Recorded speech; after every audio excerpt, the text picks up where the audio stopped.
couple of prayers.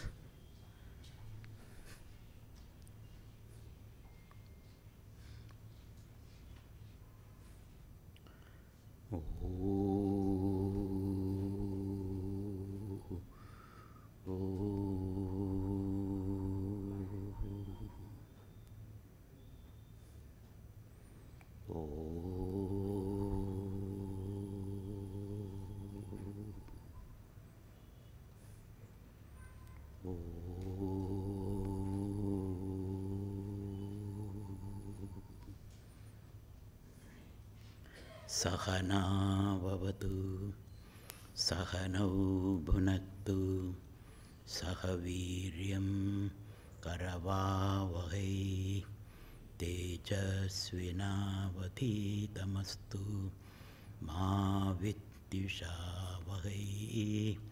Om Shanti, Shanti, Shanti. Om Satchidananda Rupaya Vishwotpatti Hedave Tapatraya Vinashaya Shri Krishnaya Vayam Namaha. Om Dhyana Moolam Guror Murti Puja Moolam Guror Padam Mantra Moolam Guror Vakyam Moksha Moolam Guror Kripa Moksha Moolam Guror Kripa.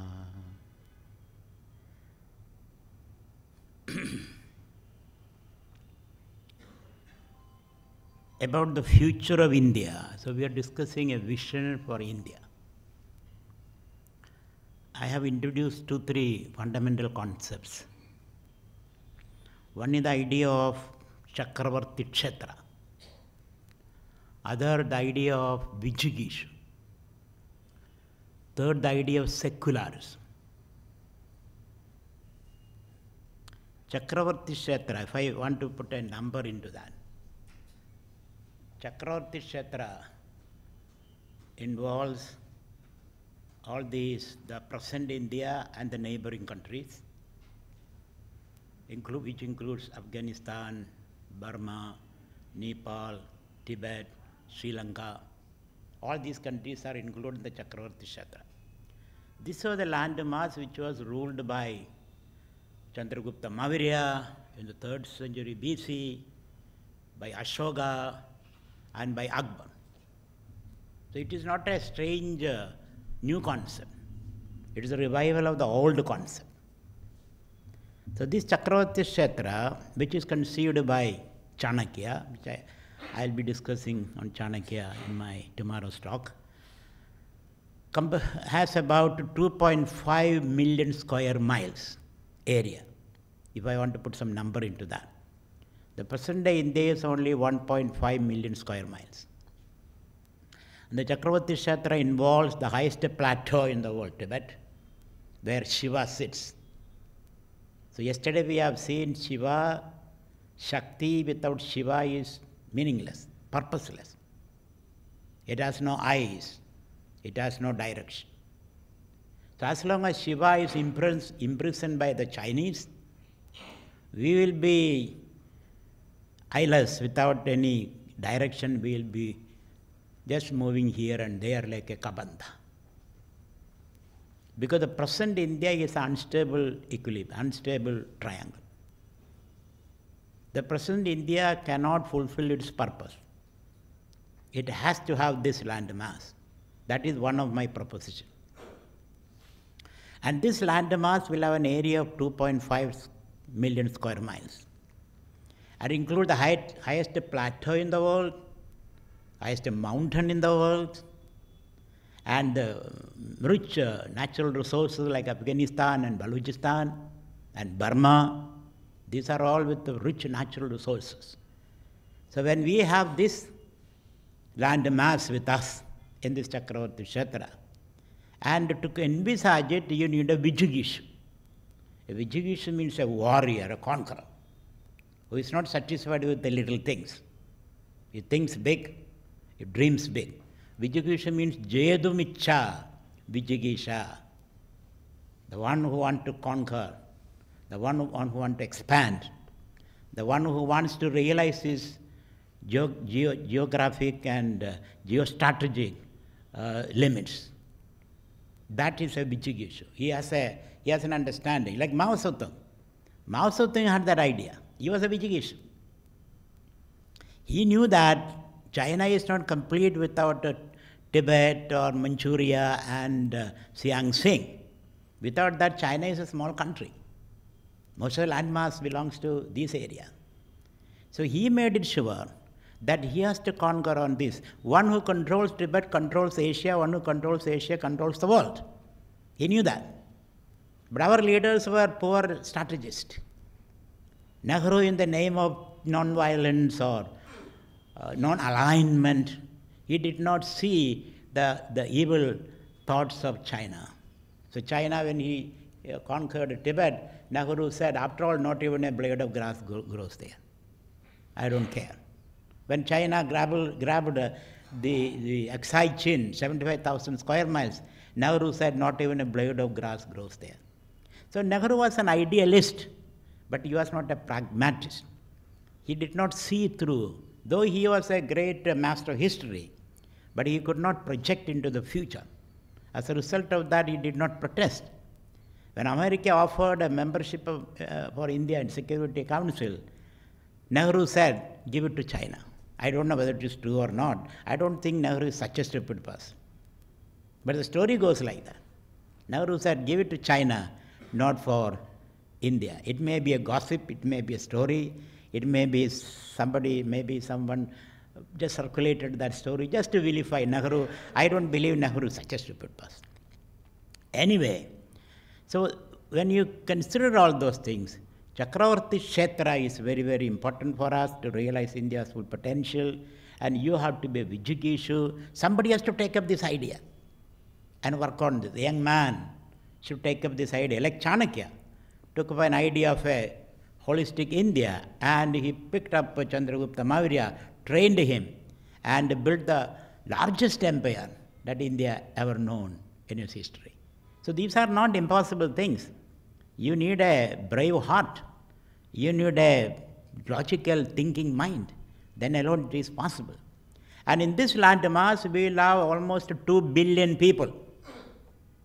2 billion people. And among the 2 billion people, 2/3 will be Hindus, I told you. 2/3 will be Hindus, 1/3 will be Muslims. So still Hindus can keep their keep their domination in this landmass. So then alone, India can become a 100 trillion economy. India's economy should grow into 100 trillion. So then we can be at par with America or Europe, because Europe's per capita income is $50,000. America's percentage GDP is $20 trillion. So if India has 2 billion people, their economy should grow to the size of $100 trillion worth economy. So these are the images I have in my mind when I present this thought. This is not for faint-hearted people.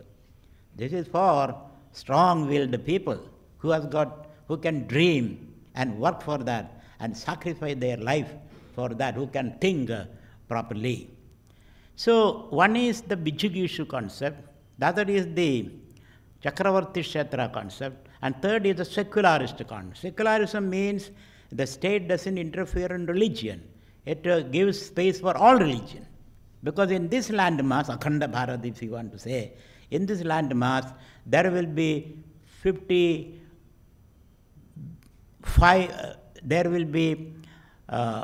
1 billion Hindus, 1.1 billion Hindus. I made a calculation of that in this country. There will be 50 crore of Muslims, 50 crore. 1 billion means 100 crore. There will be 100 and more crore Hindus, there will be 50 crore Muslims, 8 crore Buddhists, and a smattering of Christians and Jewish and Christians and Jains and all those people. So Hindu can still keep their presence in this concept of Chakravarti Kshetra. So secularism is fundamental to our survival. We can promote all religions, and at the same time we can maintain the majority of Hindus in this country. So these are my three fundamental propositions: the Chakravarti Kshetra, the Vijigishu, and secularism, where all kind of religions flourish. That was the concept by Akbar, by Ashoka, and by Chandragupta Maurya. There are all kind of religious debates, discussions was going on at the time. Hindus revel in religious discussion. So this state cannot be a theocratic state. This state has to be a secular state. A secular state based on reason, not based on theology, not based on religion. It has to be a state based on reason, science, technology, progress, and where an inclusive society rather than an exclusive society. This is my vision for the future of India. And having said this I want to repeat again and again. And also I have given you 5 propositions. One is secular democracy, second is market competition, third is less government and more governance, and fifth is a society based on reason, science, technology, and the fifth is individual freedom and rule of law. These are the 5 propositions I make for this new society that we are envisaging. Having said this, I was just analyzing the contribution of these great masters. So we discussed Gandhi's contribution. Of course, Gandhi contributed a lot for India's independence, no doubt. In the 20s and the 30s, 1920s and 30s, Gandhi was dominating India's political landscape. And Gandhi introduced the idea of civil disobedience, non-cooperation, Quit India movement, and the salt satyagraha. Through all this, he could mobilize the masses. He could take the political message to every nook and corner of India. So Gandhi succeeded in that. But Gandhian principles are no more applicable in our new society. Why? We have seen that. And Gandhi failed miserably in some of his ideas, that he wanted to keep India together, but India was divided. He wanted a Hindu-Muslim unity. It was not possible. It didn't happen. And he also wanted a decentralized economy, which is not possible in the modern world. And he wanted the nourishment of villages. And now we find people are all moving to cities. Villages are disappearing. There are no more villages. In another 20, 30 years, there will be only cities in India.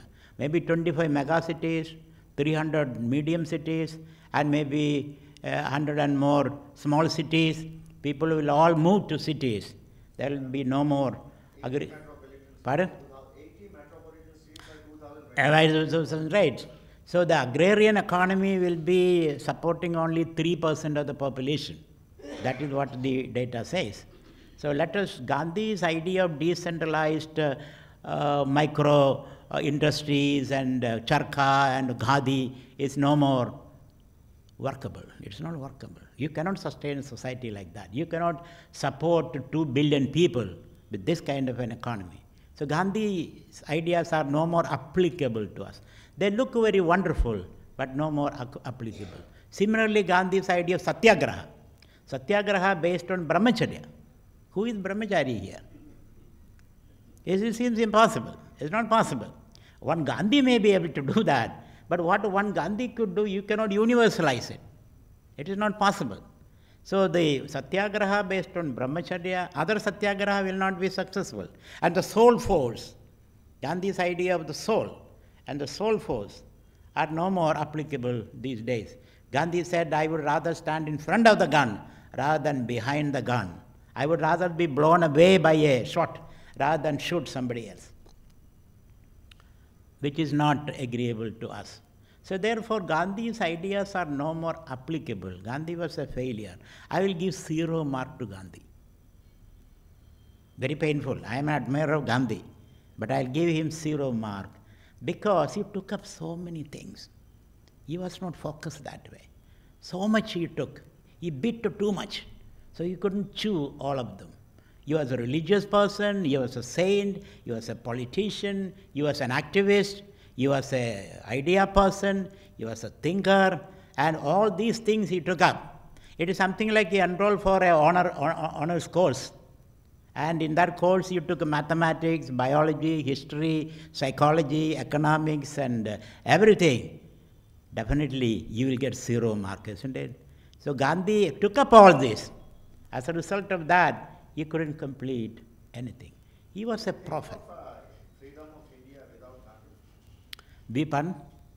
Freedom of India without Gandhi, could we think of? No, I cannot. That's what I say. Gandhi effort got us freedom. But otherwise, today's India, for the future India, Gandhi's method was non-cooperation, civil disobedience, quit India. Can you say quit India? To whom you will say quit India? Can you say I don't cooperate with the government now? Can you say I want to disobey the government?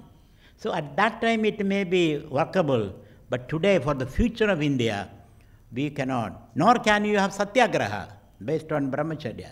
The future of India is not possible. Of course, Gandhi's effort led us to freedom, but we cannot transport Gandhi into the 21st century, the idea that we are discussing.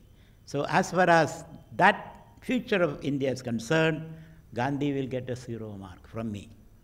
Similarly, Nehru will get at least 50% mark, because some of the things he did, which is good for India, and he made a solid foundation for the democratic India.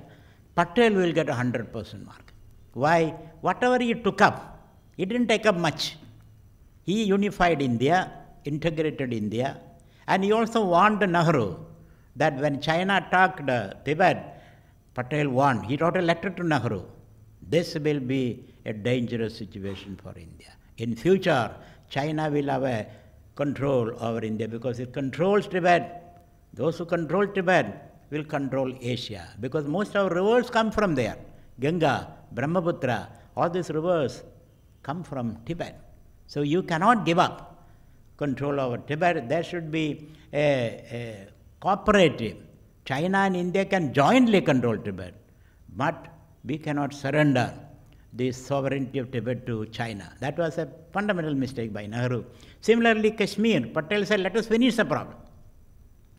Nehru rushed to the Security Council, and still it is hanging fire, creating problems. So Nehru did some blunders, but he did some good things. I will give him 50% mark. Patel, 100% mark. And Jinnah, 0 minus mark. Because Jinnah is the one who created all the problems for India, and still it is continuing. Though he represented the Muslims. I don't say he did not represent the Muslims. He represented the Muslims, but in the process he destroyed India and destroyed Muslims' prospects also. It was self-destructive. And Jinnah must be turning his grave now, thinking what a foolish thing I did. And I would give 100% mark to Ambedkar, because when British people or British authorities granted separate electorate to Dalits on Ambedkar's demand, Gandhi fasted against it, and Ambedkar came round and accepted Gandhi's. Had Ambedkar insisted on that, India would have been further divided into Dalit land and the Brahmin land. So Ambedkar did a great sacrifice that time. And again, he was the architect of our constitution. In the constitution, he gave enough provisions for Dalit protection. So I would give 100% mark to Ambedkar, to Patel, Nehru 50, Gandhi 0, Jinnah minus. That would be my assessment as far as the future of India is concerned. How do they learn from these great masters? This is how we learn. Now today, I would like to discuss another political thought, which is a Hindutva thought. It's a very explosive subject. You must pardon me. You must listen to me carefully. I am not supporting any particular philosophy or opposing any particular. I must say I am a sannyasi. Sannyasi is a person who look at everything dispassionately and give you the honest opinion. That's what I am trying to do. I have no brief for anybody, so don't jump up and say you are this and you are that. Just listen to me carefully, and then you can present your ideas and thoughts. Let this be a debating session. Of course, we all have to have an opportunity to present our thoughts. Now, Hindutva ideology is a nationalist ideology. Hindutva, what is the meaning of Hindutva? Tva means the essence. Hindutva means the essence of Hinduism, Hindu Dharma. So Hindu Dharma is supposedly a basket of traditions, not one tradition, not one book, not one prophet, not one concept of God, not one type of sadhana. And there is no pope sitting there to evaluate all this and finally take the decisions. There is no judge sitting on top. It all comes from bottom up. There is nothing coming top down. Because in Christianity we find there is the Pope decides what is right and wrong. And if you go against the Pope, you will be killed. You will be burned on the stake. Recently I was reading a book that in France in 15th century, two groups of Christians, they are fighting on an issue. What was the issue? One group believes behind God there is a needle, it seems. And on the needle, 11 angels are dancing. One group believes. Another group believes in the same needle, only 7 angels dance. The 7 angel people and the 11 angel people, they are fighting. Finally, the 7 angel people killed all those who believed that there are 11 angels. 50,000 people were killed just on this particular issue. So there, if you disagree, punishment is death. Whereas in India, if you disagree, you will be venerated. You will be considered as a saint. You will have a new idea about God. So in India welcomed dissent and difference, whereas the Western culture eliminated. They believe in elimination or conversion. India believed in acceptance and inclusion. This is the difference between the Western ethos and the Indian ethos. So whatever uniformity you see in the West is because of the language of sword and blood. We are always inclusive people. We say, if you have a new idea, let us sit and discuss and share those ideas.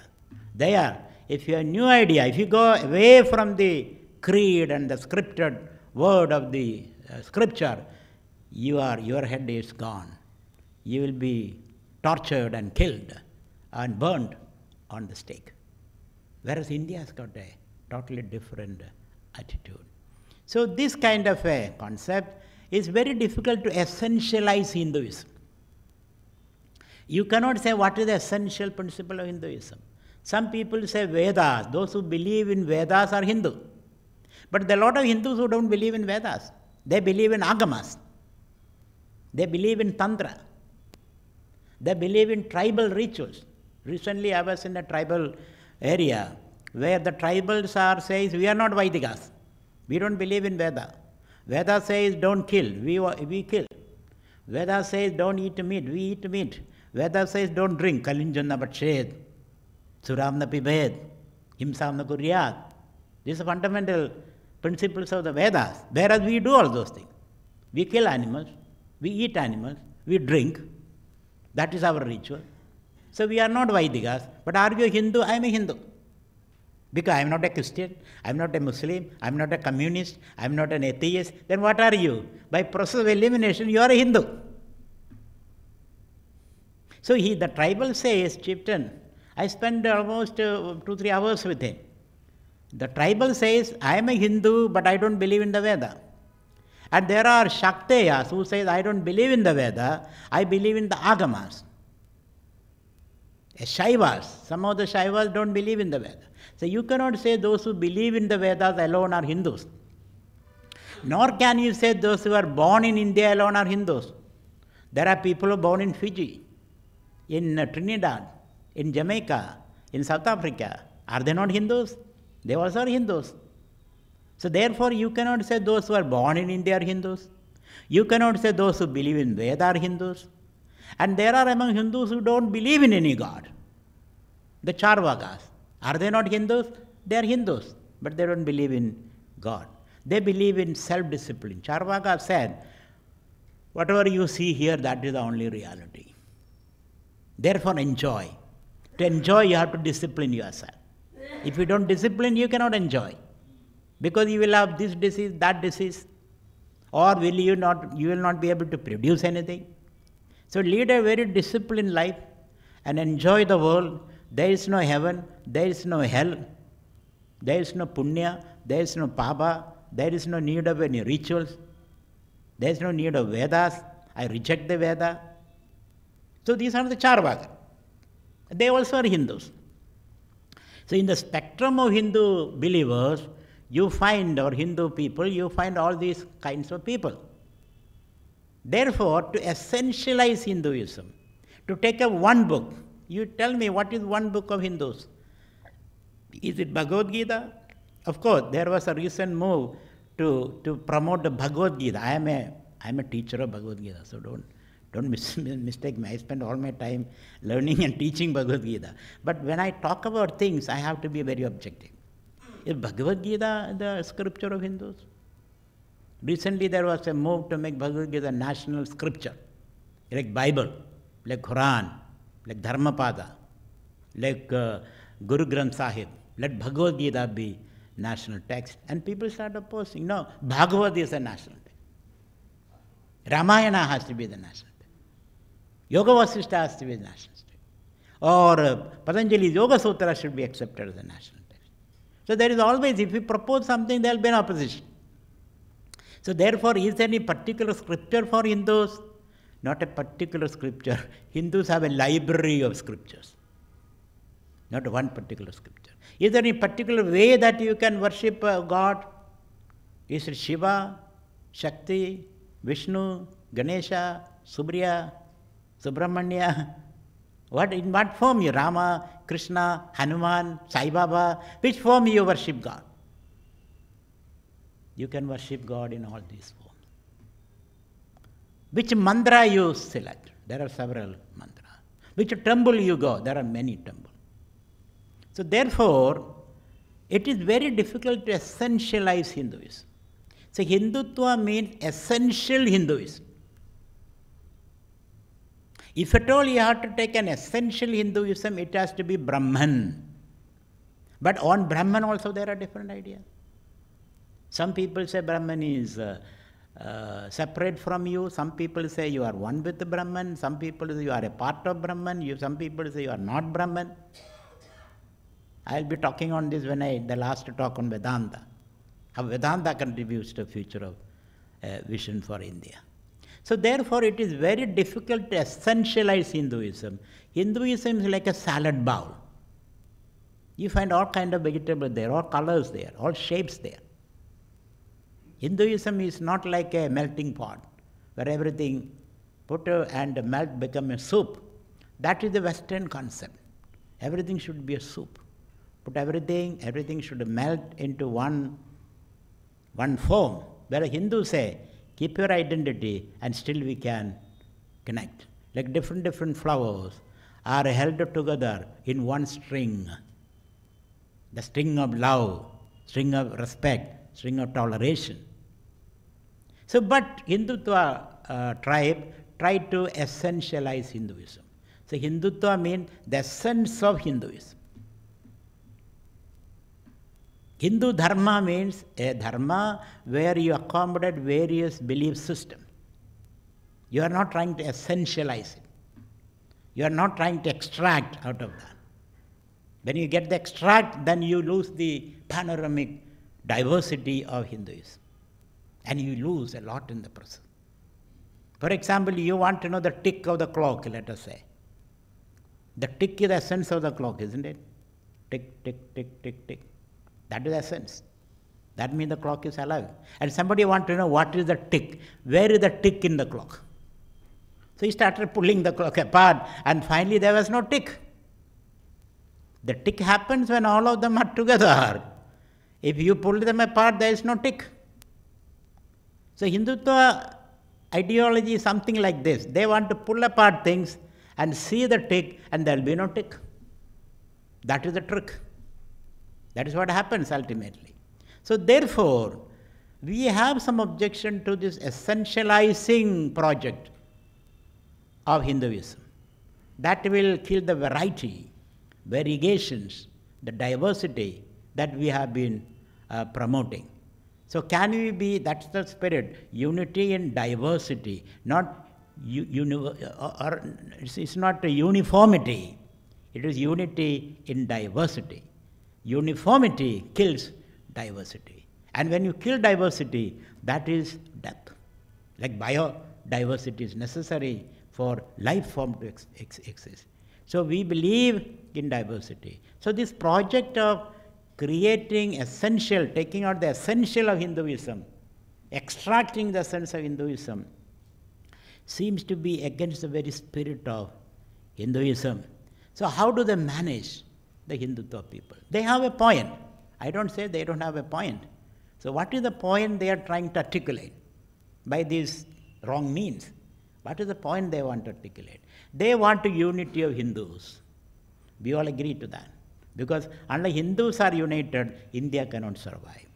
Unless Hindus are united, India cannot realize its full potential. We agree that. So how do you achieve this unity of Hindus? So in that effort to achieve the unity of Hindus, they brought in the idea of worship the nation. Nation is to be worshipped. Nation is considered as a deity. This famous formulation by Sarvarkar and Guru Golwarkar. The nation is a concrete, visible, palpable symbol. God is an abstract symbol.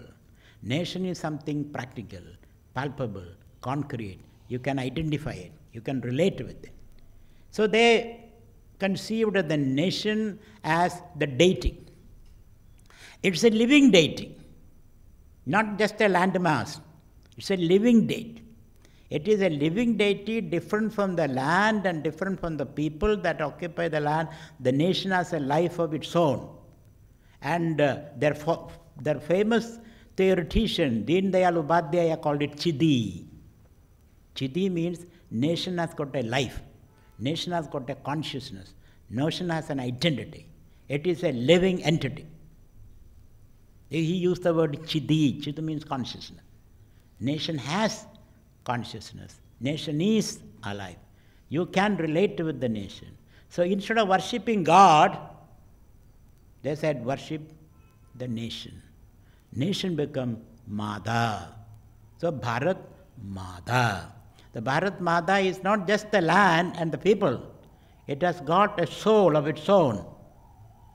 Therefore, it deserves your respect and worship.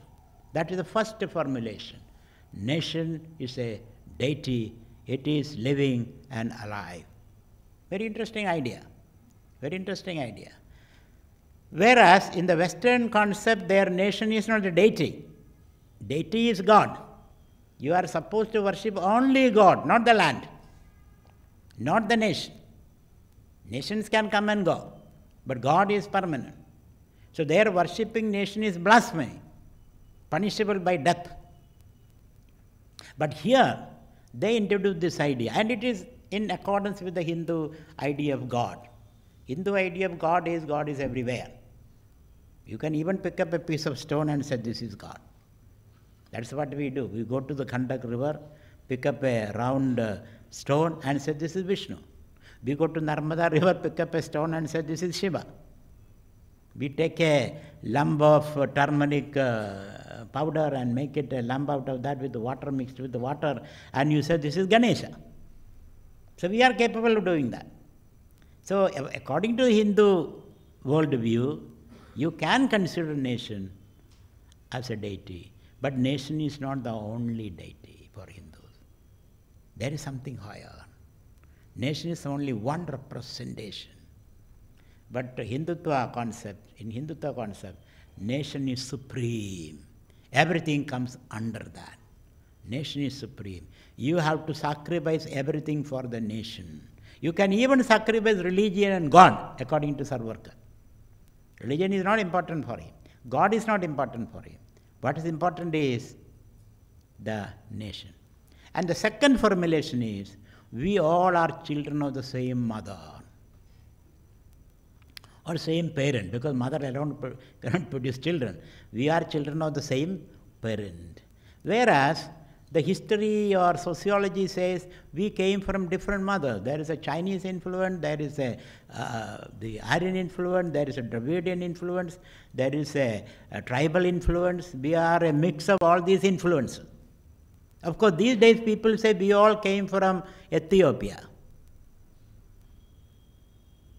because carbon dating and research into the genetic structure, all that, say we all came from one parent. That parent was in Ethiopia. And that parent, produced more and more children. Some of them came all the way from Arabia to India, some of them went to Europe, some of them went to China, some of them went to South Africa. So we all came from one parent. But Hindutva people won't accept that. That first parent was in India. That they didn't come from outside, we migrated from here. India is the hub, the center. Who says that? What is your proof? I say it, and I believe in it. Belief becomes the proof. There is no other proof for that. But scientists, they are investigating fossil studies, linguistic studies, genetic studies. They came to the conclusion that the whole thing started from Ethiopia in the Eastern Africa. And from there, the Neanderthals and the Homo sapiens came from there. So it is for you to believe, or you to accept or do further research on that. But Hindutva people believe that we all came from the same mother. Regardless of whether you are South Indian, North Indian, or East Indian, or Central Indian, or wherever you come from, we all came. That is an article of faith for them. We all children of the same parent. Third is, they also believe that we have a common culture, common credo, common customs, common traditions. And whatever is outside that common tradition is alien to India. So there is something common to India that you can distinguish. When you go to America or Africa or Arabia, you feel you are distinct. Even a Indian Muslim goes to Saudi Arabia, he feels different. Even an Indian Christian goes to America, he feels different. There is a Hindu American and a Muslim American, a Muslim who has gone from India, and a Hindu has gone from India and America. They are better friends there. I've talked to a lot of Pakistanis. They say we are one. Indians and Pakistanis are one. In America, not here. Not here. I met them in America, I met them in Canada, I met them in Europe, and whenever I see a Pakistani, I just approach him. And I talk to him. What's your idea about India's unity, division? He says, we all are one. We speak the same language, we eat the same food, we dress the same way. Our habits are the same. Why are we divided? I don't understand, he says. So I invite him, can we have a campaign? He says, of course, I am happy to do that. I am happy to do that for a united India. So outside India, we are one. Inside India, we are divided house. That's the problem. So the Hindutva people say we have a common tradition, common culture, common history, we have the common genetic pedigree. And anything outside it, it stands out like a sore thumb. And hence, so these three principles, that India is to be venerated as a deity, more than God, we all are children of the same parent, we all have a common history, culture, customs, traditions, and we can recognize each other wherever we go. And all these are formulated in one slogan. Asindu Sindhu Paryanda, I'm talking about Hindutva philosophy now. Not Hindu Dharma, Hindutva philosophy. Hindu nationalism is Hindutva. They are trying to essentialize Hinduism. So one slogan is, Asindu Sindhu Paryanda, Yasya Bharata Bhumiga Pidrubhu Punyabhushchaiva Savai Hindurudi Smritaha. This is a very famous sloga quoted by Sarvarkar in his Hindutva book.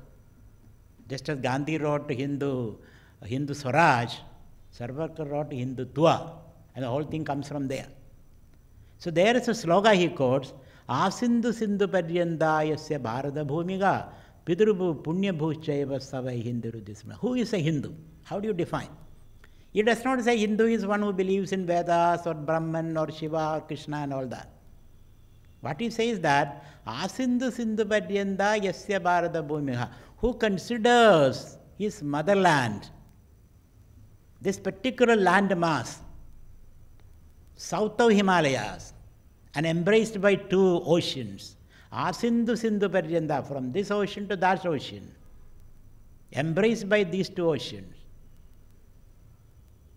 and superintended by the Himalayas, that particular landmass, whoever considered that landmass is motherland, fatherland, and Punya Bhumishcha is holy land. So whoever considers this particular landmass as a holy land and a fatherland or motherland, he is considered as a Hindu. From that definition, if you accept that definition as given by Sarvarkar, then who is a Hindu? Are you a Hindu is the question. You can be a Hindu only if you accept this particular landmass as your motherland or fatherland, and a Punya Bhumi also, a land of pilgrimage. When you think of divinity, you think of your soul, your Atman, your attention will turn to this particular land. Your holy places are here, not outside this land. You can accept Varanasi as a holy land, holy place. You can accept Mata Vaishno Devi as a holy place. You can accept Amarnath as a holy place. You can accept Somanath as a holy place. But you cannot accept Mecca as a holy place. You cannot accept Vatican as a holy place. If you accept Vatican as a holy place, then you are not a Hindu, you are a Christian. You are not a Hindu. If you accept Mecca as a holy place, then you are not a Hindu, you are a Muslim. If you accept Moscow as the holy place, then you are not a Hindu, you are a communist. You are not a Hindu, you are a communist. If you accept Beijing as the holy place, then you are not a Hindu, you are a communist Marxist. CPM, the other is CPI.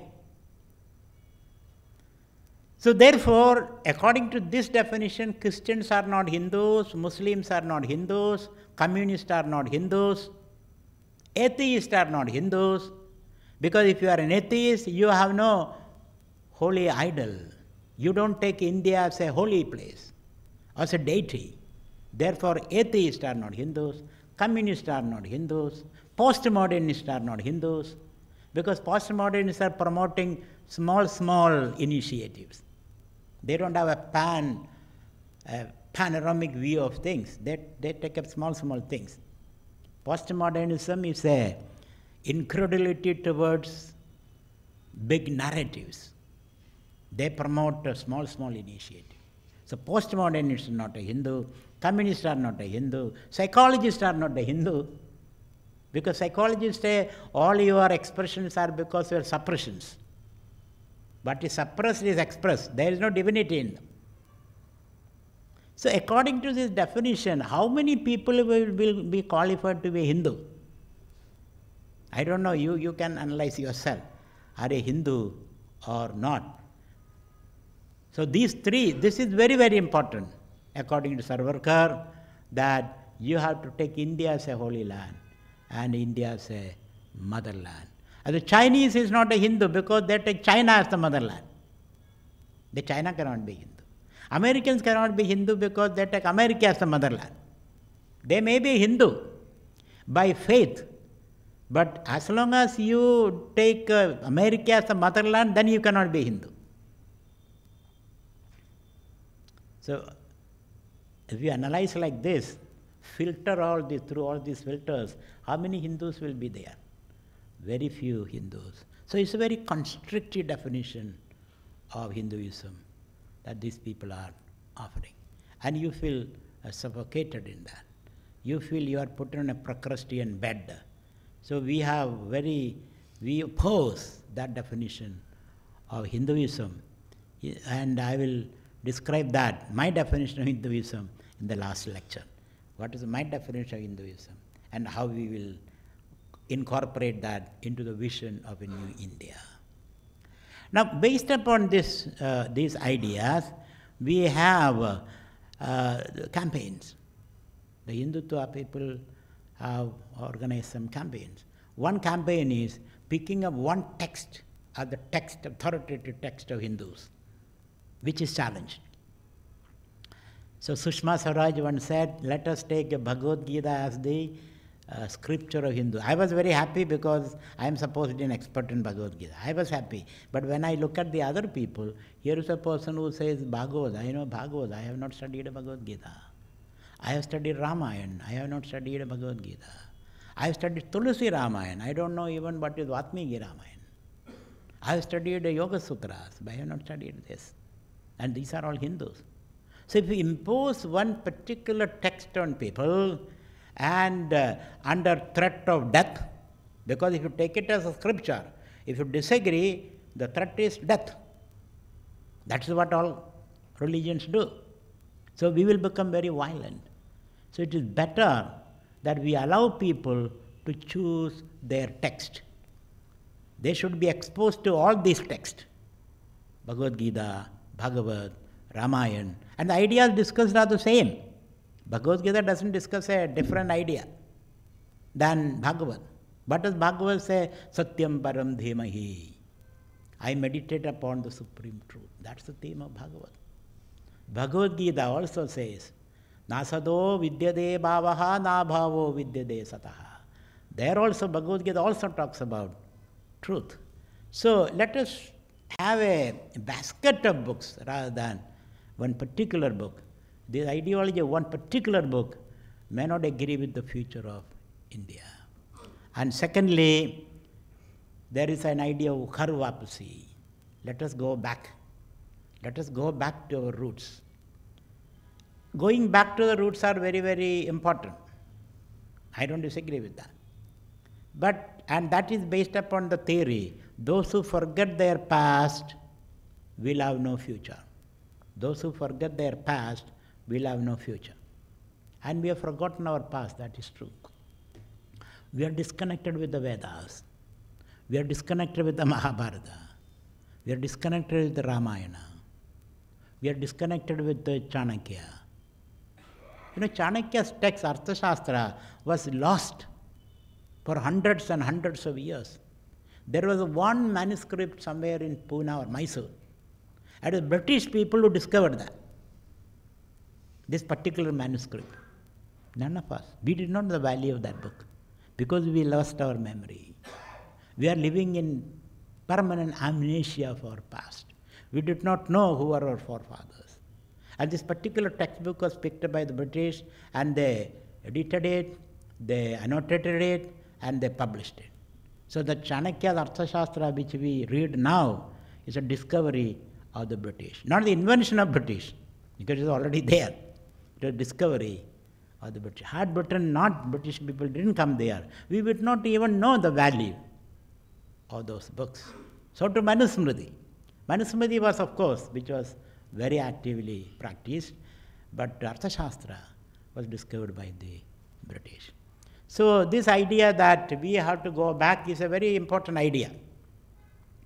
But the problem is, when we go back, we have a tendency to eulogize the past, uncritically approach the past. That is why, Hindutva people are compelled to say, we had plastic surgery in ancient days. What is the example? Shiva cut off Ganesha's head. And he took an elephant head and put it on Ganesha. Thus Ganesha became an elephant-headed god. That shows we had plastic surgery at that time. Okay, show me a book, sir. Show me a book where plastic surgery, how to do plastic surgery is written. No, that book is all gone. So you don't have a book, you don't have a text, reading which you can practice that plastic surgery. Of course, there was some rudimentary form of plastic surgery once upon a time for cataract removal. There was a surgery during the Charagas and Shishusha's time where they used to scrape the cataract and make ants bite and then kind of suturing and all that. It was there, but it's a very rudimentary form of plastic surgery. You cannot change, you cannot transplant a head. Can you try it even now? Suppose you imagine your head is transplanted to your enemy's body. It will be a big confusion, isn't it? Your head is transplanted to your wife's body, let us say. Her head is transplanted to your body. What will happen? Heart transplant is there, but plantation is there, but not head transplant. We have we have not achieved that kind of sophistication. So therefore, there was intercontinental ballistic missiles at that time in the past. And the story is that Rama's arrow goes to hit the target and come back and dip in the ocean and go back into the quiver of Rama. It is written in Ramayana. But there is no technology discussed there. So it is only an imagination. You can imagine anything, but there is no technology. Otherwise, by reading Ramayana, you must be able to build the intercontinental ballistic missile. You are not able to do that. By reading Ramayana, can you manufacture a bomb?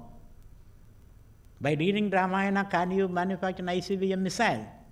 By reading Ramayana, can you assemble a fighter jet or transport plane? By reading Ramayana, can you make an engine of the a powerful engine or a computer? Since that is not possible, there is no point in saying that we had everything in the past. This is sheer arrogance and stupidity.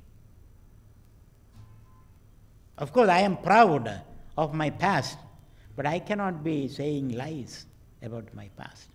If you do that, you will be living in a fool's world. And you will be only repeating the old stories. It doesn't help. So, I agree with that idea that those who forget their past will have no future. But you have to supplement it with another statement.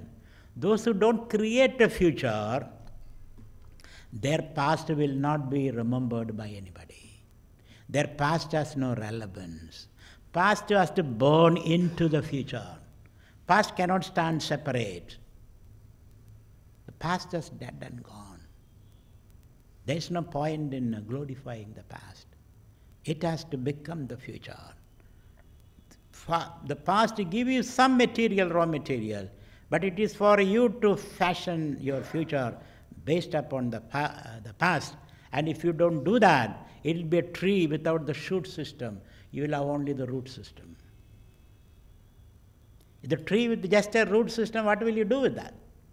The tree has to grow, sprout, grow into trunks and branches and leaves and flowers and fruit. That fruit alone you can eat. Therefore, simply saying that, I had a great past, my grandfather had an elephant. Okay, what do you have now? Today I don't have anything. I have not even seen an elephant. What is the use of saying that my grandfather had an elephant? It is of no value to you. So I would like to reformulate that statement. Those who don't create a future, their past is worthless. Their past has no meaning. It is a corpse, dead corpse. It will only stink and decompose if you don't create something new out of it. Are we doing that is the question. So simply going back to the past, Ghar Vapasi has to be understood properly. Ghar Vapasi only means our children and our grandchildren should be proud of their past, but not vaingloriousness, not simply saying about the past. And to be proud of the past means to create something new. That is the meaning of being proud of the past. Otherwise, it is a futile exercise. You cannot live on dreams. You have to make it a reality. And when you come to the real world, it is all hard work. It is all hard work. It is all hard thinking. Otherwise, simply glorifying the past has no meaning at all. It is a big mistake that we are making. So, the Garbhapasi idea, the picking up one text of the master scripture of Hinduism, these are all to be discussed and debated. Let's just don't go by that idea. And then we have another idea is recently the common civil code. This is an idea projected by the Hindutva, common civil code. Secular people also agree on that. Secular people agree that we must have a common civil code. There is a common civil code in most of the countries. What is a civil code? Marriage and inheritance. Civil code referring to marriage and inheritance. And now we have Muslims have got their own, they follow the Shariat as far as marriage and inheritance is concerned. So they can do talaq, 3 times talaq, and the divorce is come into effect. So this way the women are suppressed, women are discriminated against, women become second citizen in this country, and Hindus have another kind of civil code. And as a result of that, we have become a fractured society. There is no commonality between different religions and different groups and different sects. So therefore, both the secularists and the Hindutva people agree on common civil code. I think we should campaign for that. A common civil code is very, very important, and as our nation progresses, develops, we cannot have a large section of people following some obscurantist ideas. We have to bring them into the mainstream, and they may remain as Muslims, but they should follow the national ethos. So I support a common civil code. Similarly, the other idea is that scrapping Article 370 from the Constitution, which gives autonomous status to Kashmir. Actually, autonomous status, there are certain provisions in the Constitution where they say you cannot buy land in certain parts of the country, like in Himachal Pradesh, an outsider cannot buy land. Nagaland, an outsider cannot buy land. Or Mizoram, an outsider cannot buy land. In one country. For example, take America. You can go anywhere and settle anywhere. Nobody says you cannot come here. You may be a New Yorker, but you can settle down in California. California people can settle in New York. They can go anywhere. There's complete fluidity, complete mobility. That should be the ideal of a nation. Not that you cannot go to that area, that person cannot come here. So those kind of restrictions and walls will constrict our mobility and impede our self-actualization or self-realization. So I also agree of scrapping 370 article from the Constitution, and it has to be done very carefully. Because since it is there, it's very difficult to break a habit. Whatever privileges you enjoy, it is very difficult to break it. Especially in a country which is very much fractured in terms of religions and faith and creed and language and regions and all that. But ultimately, we will have to do that. We will have to scrap 370 and bring all people, all states into the mainstream.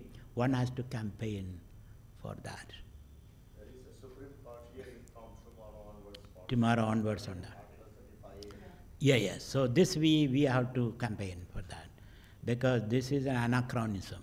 This is a vestige from the past. It's time for us to scrap it. And lastly, but not the least important, is a Rama temple. This is another idea propagated by the Hindutva people, the Rama temple. Advani took out a procession, Ratha Yatra, and BJP rode on the waves into power, the Rama temple, but still they have not constructed the Rama temple. That's very interesting. Modi got a majority, but he has not constructed. What is the hitch? What is the problem? What is the problem? Some people say you don't have to build a temple there, you build a hospital there. Same land, build a hospital. Because more and more people are becoming sick, we need more and more hospital, so let a hospital or a swimming pool. for people to swim, like Stalin did. He demolished the biggest cathedral in Moscow and made a swimming pool. Now they have leveled it and brought the mosque cathedral again. After the collapse of Soviet Union, they brought the church again. But Stalin made a swimming pool out of that. So some people say you can have a swimming pool there so that people can go and swim and exercise and realize God. Didn't Swami Vivekananda say God comes to the football ground? So have some swimming pool and exercise. Or some people say have a hospital. Some people say Udarambaris who are thinking of food have a hotel there. Because food is very important. Food is God. You can explain it anyway. So have a hotel there, have a swimming pool, have a hospital, have a university there. Or Rama temple. This is something which you have to discuss and debate. My mind is neutral towards that. Whether you have a temple, though I am a spiritual person, but my mind is neutral on that. What you should have, you have to keep on discussing on that. A healthy debate is necessary on that. So these are the ideas which is floated by the Hindutva people. There is something fundamentally disagreeable in the way they are proposing things. Fundamentally disagreeable. Archaeological reports on the Rama Mandir temples presented to the Supreme Court, they do state that actually the Rama temple prevailed before the Muslims. All the evidences, number of evidences are there, or digging on that took place in the various parts of it. And there are full proof evidences. And almost it's going to happen. One problem is, if you go back into history like that, let's go back and back and back and back and back into history, because Rama is supposedly lived in the Treta Yuga. Yeah, Treta Yuga, isn't it? That's our belief. Treta Yuga is, now it is Kali Yuga. Kali Yuga lasts for 4 lakh of years or 4 million years. Kali Yuga lasts for 4 million years. And we have covered 80,000 years. So before 80,000 years, Kali Yuga started, and before that Krita, Treta, Dwapara Yuga. Dwapara Yuga was 1.2 million years. And before Dwapara Yuga is the Treta Yuga. Rama lived there. We believe Kali Yuga started after the Lord Krishna. It disappeared. That's 5,000 years. Not 5,000. It is according to Puranas. According to Puranas, Kali Yuga started 70,000 years ago. According to Puranas. According to Puranas, Kritatraya Dwapara Yuga lasts for 1.2 million years. So Rama lived almost 1.5 million years. Rama lived. I don't know whether human species prevailed before 1 million years. So according to modern theory, humanity appeared 71 million years. Ramana is a text people Yeah. believe in. So what kind of proof are we going to bring is the question. Is it the Puranic proof? Is it a geological proof? Yeah. It's a geological proof, it's a Puranic proof, or is it a historical proof? What kind of proof are we going to bring? If you keep on going back and back forward like that, it will be all utter confusion. So I would say there should be healthy debate rather than bringing a scrap of evidence from here and there. We have to have a proper, and of course, Hindus being the majority, they have every right to say we need a temple. We need a temple. But a democracy means respect for minority also. A democracy which doesn't respect minority cannot be called a democracy. Because democracy respects individual rights, rights of groups, right of religious people. So one has to have some kind of discussion going on. That's why it is being dragging on like this. So this so-called evidence, we are not comfortable with those evidence. It is better to settle the issue among the groups, possible Muslims, Hindus, which some Swamis are trying. Muslims and Hindus are trying to sit down. Subramanya Swami is trying. Kanji, Kamagodi, Pidam Swamigal was trying. So we need some more patience on that. by building a Rama temple, we are not going to bring Rama alive or anything. So that's not the important thing that we have. It's like Sabrimala as well. Yeah, Sabrimala. Individual freedom we are talking of. Yes, yes. That what Supreme Court has given, that freedom, as per the constitutions. Yeah, yeah. So Supreme Court cannot pass any judgment on this. Because Supreme Court people also, like you and I, they don't have all the information. Yeah, yeah. Yeah. But that has created a lot of backlash in Kerala because it is against the tradition. The tradition is menstruating woman cannot go there because Ayyappa is supposed to be a brahmachari. He cannot see. If he sees his brahmacharya will be affected. Ayyappa has got a very weak, maybe hormones, we don't know. When he sees a woman, why should he get upset? So whatever may be the reason, tradition is that menstruating women won't go there. Women of that, not menstruating women, women of that age should not go there. So it created a lot of problem. Tradition versus constitution. You see, British Parliament is based on tradition. Britain has no constitution. It's all following tradition. America has got a constitution. So worshipping Rama also is a tradition, right? So you can't then disagree on that. And it's a faith for millions of people. Yeah. So again, you can't disagree. If Muslims have invaded and demolished that temple, okay, it's a full right for the Hindu to reconstruct the temple. Absolutely. I am not disagreeing with what you are saying. What I am saying is, since a lot of water has flown down the Ganga, if you bring all the things now, the argument is weak. That's all what I am saying. You can say Hindus are majority, we will build it there, regardless of what happens. You have the right to say that. But then it's a language of might, not language of right. If you use your... That way Yogi has changed from Allahabad to Payakaraj to bring back those original glories. Yeah. India, Bharat, right? Correct. What Muslim country after invasion changed the name to Muslim, like Allahabad and many others. So it's nothing wrong to bring back that glory. There's nothing wrong. I am not saying that I'm only bringing a different idea for debate. Yeah, I'm not taking a particular position there.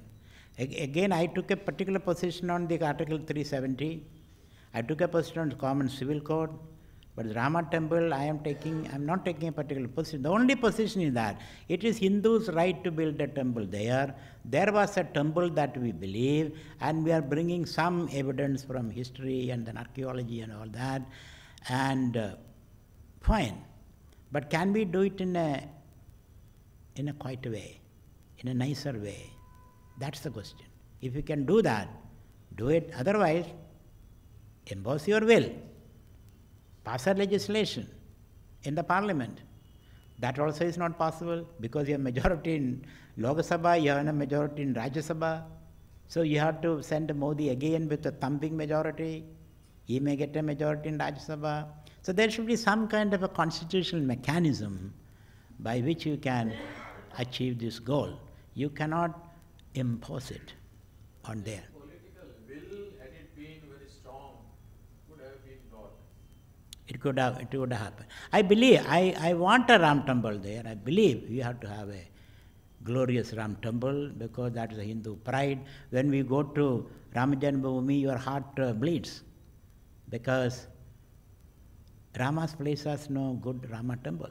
And only one thing can come, either mosque Or Hindu temple, not both side by side. That is what is the present reality. Let them be, they should also have mosque, but give a Separate space. So all these ideas we have to discuss. That is Temple. All these ideas we have to discuss, and so this is the Hindutva agenda. And Hindutva want a Hindu Rashtra. 3 months back, there was a Hindu Dharma Acharya Sabha convention in the Rajkot, whereby all Hindu acharyas of various sects assembled there, and this issue was debated on Ram Mandir. Incidentally, I happened to witness that, and they are all certain that sooner or later There will be a temple. There will be that. Subramanian Swami was also there. Yes. Sooner or later, of course, there will be a Ram temple, and we all are for that, but we should go in a nicer way, not impose things on there. There is a constitution. The constitution, of course, is a hindrance now. That's how it's delayed. Yeah. Subramanian Swami says it is a strong logic. No, the Yeah. archaeological himself was present, who presented those evidences in the Yeah, in the Supreme Court, you will get an opportunity to argue. Your lawyer will get an opportunity. The other party's lawyer also will get an opportunity. Both of them can argue. Supreme Court is based on argument, not on truth. So Supreme Court is a very interesting institution. For the evidences from archaeology, Supreme Court only Yeah. Supreme Court asks evidence, and according to evidence they will go. And Supreme Court may not know the whole truth. And there is a very interesting story. Two Swamis were fighting for a gaddi. And one Swami happened to be, gaddi means he is the pida. So one Swami said, I am the real possessor of that pida. Another Swami said, I am the possessor. Two Swamis were fighting for the same gaddi. One Swami happened to be the guru of this Supreme Court judge. Another Swami happened to be guru of his wife. The argument goes on. And the judge refuses to give a verdict. He keep on postponing it. Then finally his wife asked, why don't you settle? Why don't you give a verdict? He says, I am waiting for one of the Swami to die, so that the problem will be solved.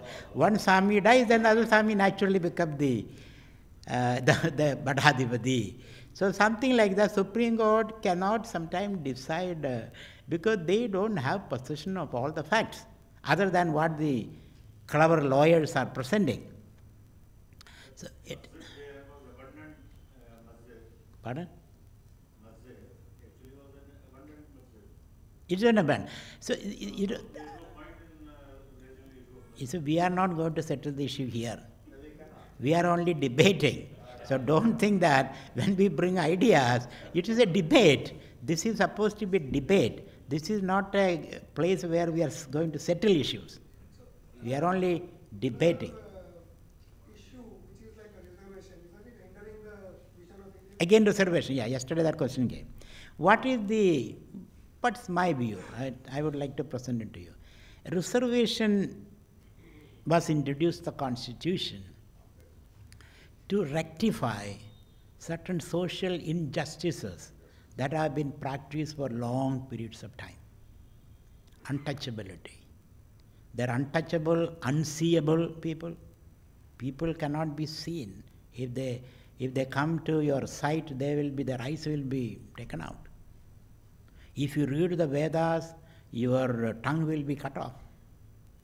If you hear the Vedas, molten lead will be poured into your ears. If you by heart the Veda, your body will be burnt in Tushanalam.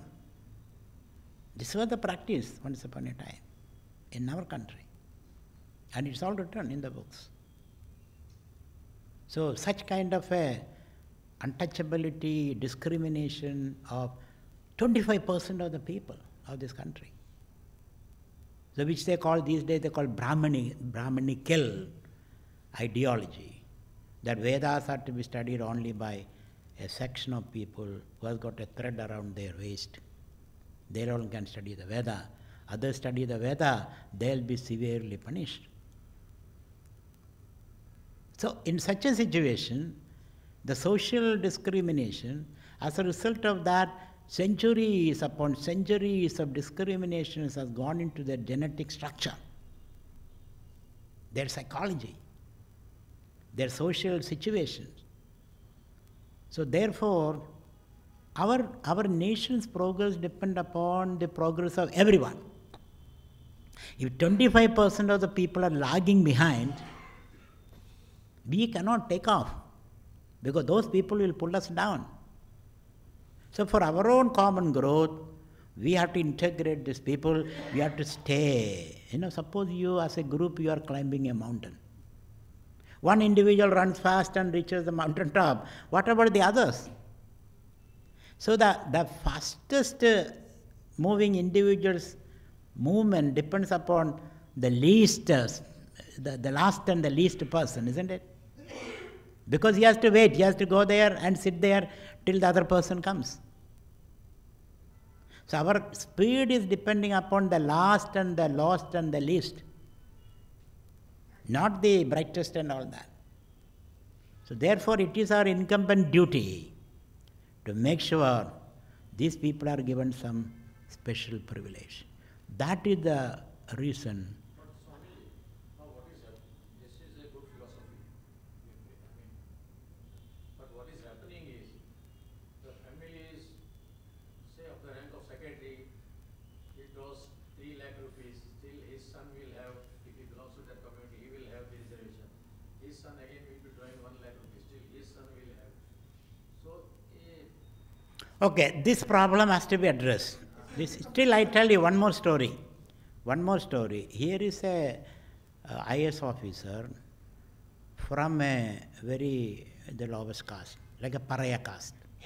I don't know whether you have here in Kerala, you have Paraya caste. Paraya caste is the lowest in the ladder, on the ladder. And he became an IS officer. How did he become an IS officer?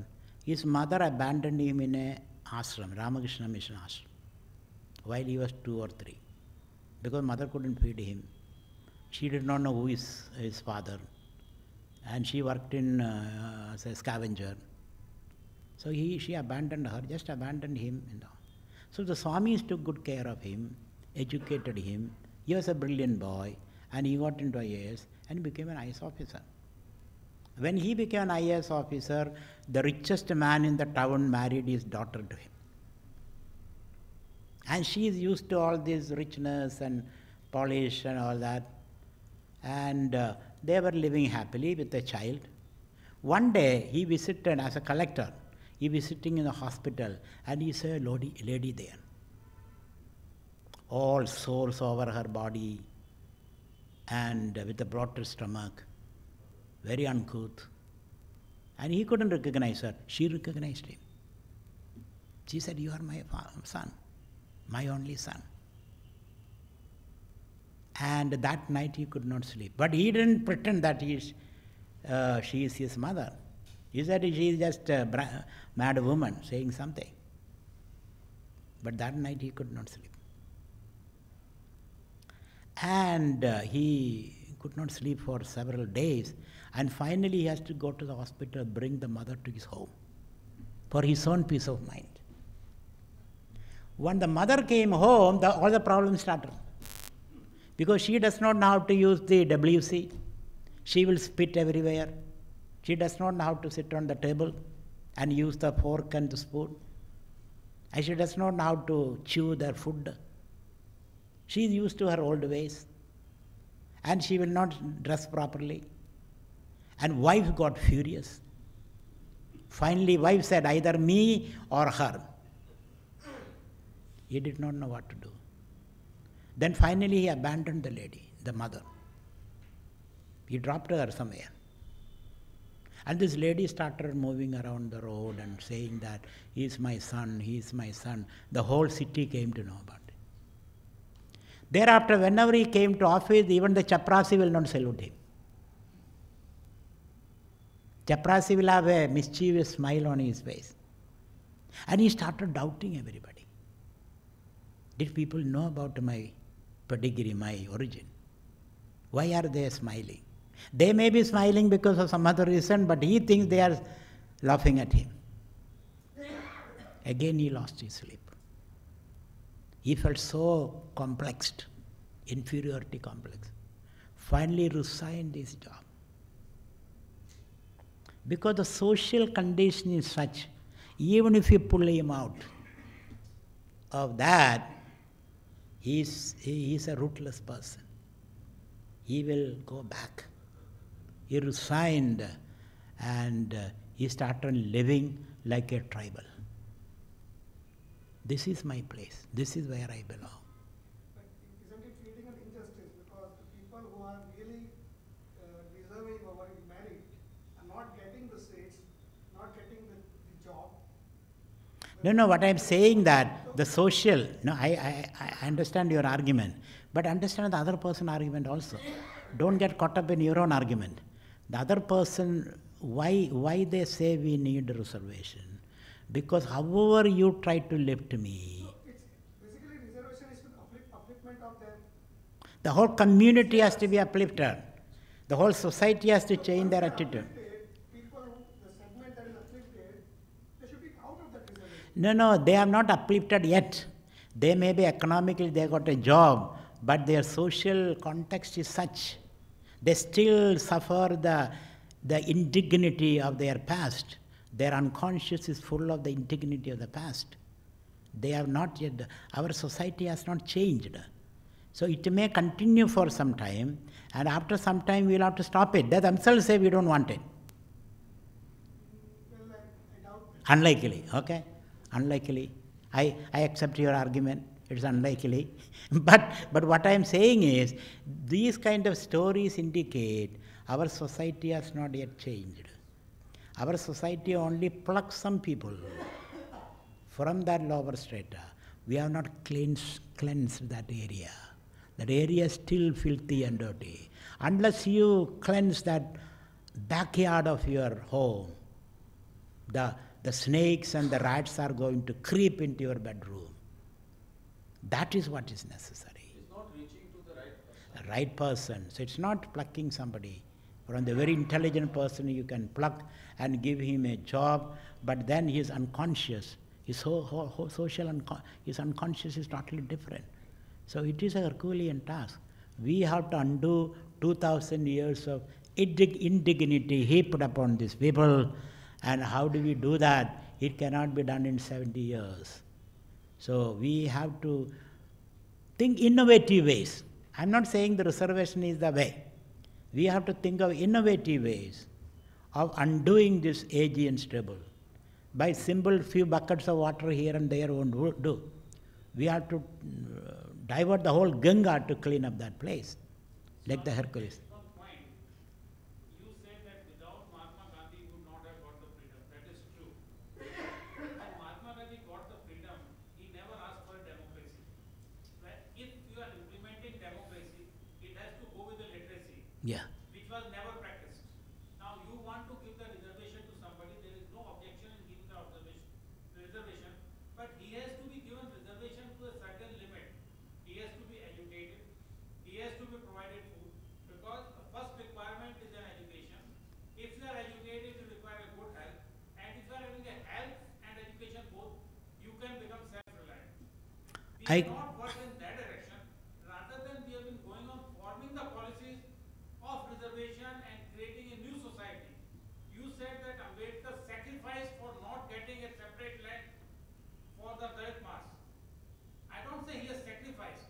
It was a demand of the time. If you would have asked for that, the India would not have become free even today. Yes, that's true. That's true. But he could have insisted like Jinnah. You see, why And- do you want to blame, why do you want to call out Jinnah? A country which has already gone. We are wasting our energy every day on that. That is one We person. cannot do anything. No, We no. have to do anything, let us bombard and finish them. No, not like that. We are saying That is too much. That is too much. That's too much. What? Yeah, don't go to the extreme. You know, like Germany united, Korea is going to unite, Vietnam united. There is a way. Be patient. Be patient. Keep the dream. Keep the dream. Even Hindutva people say Akhanda Bharat. Keep the dream. Because without Pakistan, Bangladesh, we are not complete. We have to work towards that. And the model is European Union. You cannot adopt the path of a nuclear war. That will be completely. You think we drop one bomb in Pakistan, they won't drop two? Jinnah made one Pakistan. But there are a lot of Pakistans everywhere. Why do you talk of one Jinnah Pakistan? There are a lot of Pakistans everywhere. That's what we are discussing. Yes. So we have to find out the way to unite them. Yes. But under the current situation in the worldwide economics or worldwide politics, that will never be possible. No. Don't put such a final words. You know, you are not God to say that will never happen. Brothers are not united, how can you unite everything? No. We are not gods to say the final word. Or Hitler. Hitler alone can do the final word. So what we do is, we'll keep the dream alive, we use our intelligence, we work towards patiently, and my belief is, one day, in another 50 years, this is going to happen. This is going to happen. Obstacle, Swamiji, is that suppose Koreas are equal economic partners. Here is India is the only country which is developing country. Rest are underdeveloped countries. So imagine one developed country or developing country. India will become developed countries within 7 or 8 years. Now one developed country wants to take the developed poor country. Our country also will become. That's what happened to Germany. No, that happened to Germany. Wait. Germany, East Germany was abjectly poor. West Germany was supremely rich. They united. Now the Chancellor of Germany is from East German.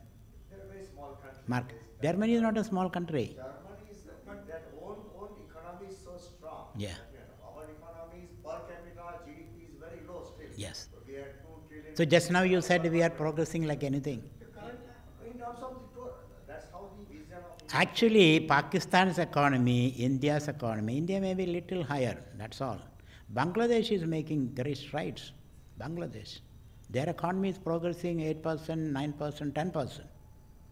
We are growing by 6%, 6.5 or 7. Pakistan is growing 5.3, like that. But if you see the current European Union, I think Germany is already, France and Germany both are getting too much pressurized right now within the country to kind of dissolve this whole European Union because a lot of bankrupt countries are part of the union. And Yeah, of course. There will be fissiparous and fissipetal tendencies. You cannot help it. How do you balance it? Don't look at from just one side. There are fissiparous tendencies. Fissiparous means disintegrating forces. There is also integrating forces there. So we will find the same thing. There will be different people pulling at different directions, but we can create a balance in the process. That is the job of a Vijigishu, a true leader. like British are trying to get out of that. Britain is trying and they may get out of it, but still they will have a program whereby they keep some connection. That is why the negotiation is going on. Another threat, Swamiji, is the Islamics, another class of the people in the Islams. They believe that our population must proliferate and whole country should become, world should become Islamic. That's how they are proliferating in UK and Europe, France and other. Not only Islam, Christians. Even we say Vishwam Krindanda Vishwamaryam, isn't it? Don't you say that? Krindanda Vishwamaryam. Let us make the whole world Aryan. Strategically going ahead in this direction. They are strategically, you are not. That's your problem. In that case, our dream in 50 years to unite and remain Hindutva, I think that's in a risk and threat. Yes, no. I made a calculation. Even in that Chakravarti Kshetra, Hindus will have 2/3. Hindus will be 2/3. Muslims will be only 1/3. Despite that proliferation. Yeah. Just there will be only 1/3. Hindus will be 2/3. So Hindus will be 1.2 billion. Muslims will be only 54 crores. In India, No, the whole Chakravarti Kshetra. Chakravarti Kshetra. the world, Yeah, not the world. Chakravarti Kshetra. Chakravarti Kshetra, Pakistan and all that. Yeah, demography. So we will still, because that's very important. Keeping the majority of Hindus are very, very important, and which is possible, and we will be rich by that time, and then the religion will become less important. People will be more richer. When they become richer, they don't think much of the religion. They become more rational. They become more respectful. All those things are possible. Now the Muslim fundamentalism, because of the poverty and exploitation. In Saudi Arabia, they are choked to death. Women are not allowed to do anything, even to drive. So their only expression is fundamentalism. recently only started. Yeah, when Saudi Arabia open up, liberate, Iran open up, liberate, they will have no need to take to fundamentalist policies. So the world is changing, and we should respond to this changing world in an innovative and creative manner. So tomorrow I'll be talking, these are just ideas for discussion. I wanted to initiate, going all around the country, giving these ideas to initiate a discussion, and so that young people can be attracted. Sooner than later, the job market will be slumping. There will be not much job in the, because automation, machines, and government cannot provide job, corporates cannot provide job, people will have to find their own jobs. There will be young talent available to think creatively, because normal work will be done by machines. We have to think creatively. So unless you give these kind of ideas to our people, they will become destructive. They will become destructive. So we have to give some great ideas to people to churn and to become inspired. Otherwise, it will be a problem. These unemployed people. We say demographic dividend for India. This can be a demographic division and problem for India unless we train them properly and give them ideas. We are living in a world of ideas. So what is a new idea which can inspire our people? That's why I project these ideas, create debate, discussion, dissent, disagreement. So there will be a flowering of thousands of ideas so that we have enough choices to pick up from this idea. So tomorrow I will be talking about Chanakya. Based on his Arthashastra will be my theme tomorrow. And day after Vedanta. What is Advaita Vedanta vision about all those things?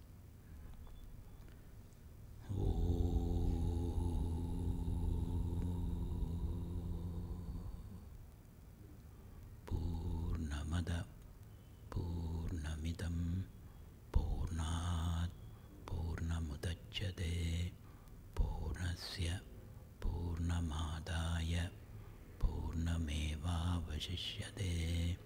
Om Shanti Shanti.